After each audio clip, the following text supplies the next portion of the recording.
जनाब जावेद अख्तर साहब कई मरतबा दोहरा रहे हैं कि फ़ेथ का मतलब बताइए, फ़ेथ का मतलब बताइए। मैंने बता दिया, फ़ेथ सही भी होता है, गलत भी होता है। और आज हम फ़ेथ पे बात नहीं कर रहे हैं, हम ट्रुथ और डज गॉड एग्जिस्ट पे बात कर रहे हैं।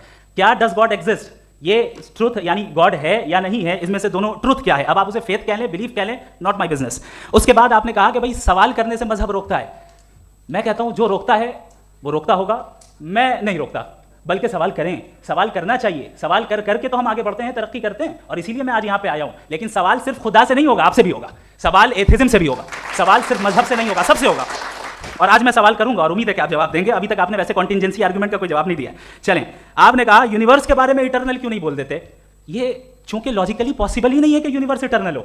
यूनिवर्स एक कॉन्टिंजेंट चीज है जो टाइम एंड स्पेस के पाबंद है, टाइम एंड स्पेस से बाउंड है। जो टाइम एंड स्पेस से बाउंड होगा वो कॉन्टिंजेंट होगा, जो कॉन्टिंजेंट होगा वो उसकी बिगिनिंग हुई होगी, जिसकी बिगिनिंग हुई होगी वो इटर्नल नहीं हो सकता। ये तो कॉमन सी बात है। आपने कहा कि किसी मजहबी किताब में डायनासोर का जिक्र नहीं है। अफसोस कि आज तक किसी मैथमेटिक्स की किताब में मुझे डायनासोर का जिक्र नहीं मिला। तो इसका मतलब मैथमेटिक्स की किताब बेकार है? नहीं, उसका वो टॉपिक नहीं है। रेवलेशन का और मजहबी किताबों का टॉपिक ये नहीं है कि आपको आके बताए साइकिल कैसे बनाते हैं, या आकर ये बताएं कि जो है डायनासोर कब था। वो तो मोरालिटी सिखाने आया है, गॉड के बारे में बताने आया, नॉन फिजिकल रियलिटी की हकीकत को सिखाने के लिए आया। रिलीजन साइंस को रोकता है? नहीं रोकता। अगर रोकता है तो गलत करता है। रिलीजन साइंटिज्म को रोकता है, जिसमें हमारे जावेद साहब मुब्तला हैं। साइंस और साइंटिज्म में फर्क है। साइंटिज्म यह है कि आप समझें कि साइंस और साइंटिफिक मेथोडोलॉजी ये नॉलेज को हासिल करने का वाहिद सोर्स ऑफ नॉलेज है। यह है साइंटिज्म। हम इसे रिजेक्ट करते हैं।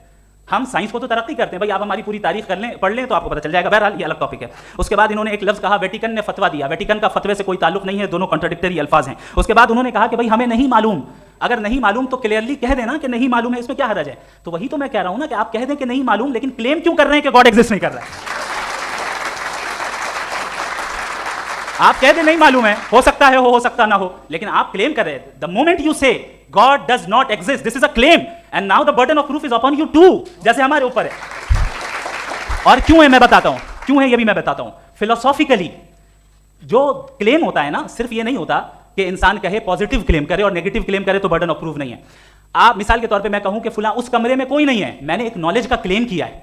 उस कमरे में कोई नहीं है, मैंने एक नॉलेज का क्लेम किया। या तो मैं कहूं मुझे नहीं पता, हो भी सकता है, नहीं भी हो सकता है, this is not a claim. लेकिन जब मैं कह रहा हूं कि वहां कोई नहीं है, या मैं कह रहा हूं वहां कोई है, दोनों क्लेम है और दोनों के ऊपर बर्डन ऑफ प्रूफ है। हमारे ऊपर भी बर्डन ऑफ प्रूफ है। मैंने कंटिजेंसी आर्गुमेंट दिया, इसे तोड़ कर दिखाइए। अल्लाह का शुक्र है कि अल्लाह ने शेख को मुनाजरा जितवा दिया।